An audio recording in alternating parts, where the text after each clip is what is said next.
for getting into the lat area with the Sew Stick can be really simple. This is really more just getting blood flow to that area because it can be in an interesting position depending on your range of motion.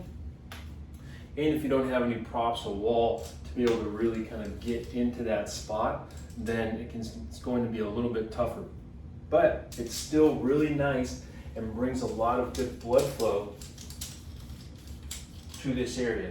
And then now, if these muscles aren't active and you're not using them as much as you should when you're working out, then that's going to cause a lot of issues on your shoulder.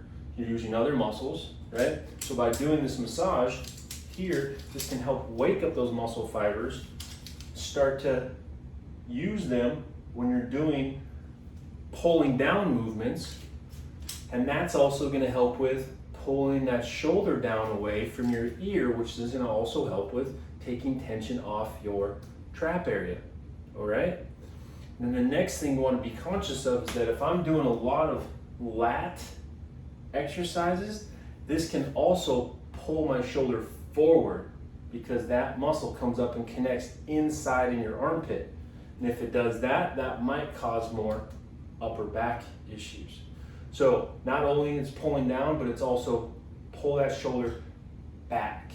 And so when you're doing these movements, pulling down and making sure that shoulder is coming back.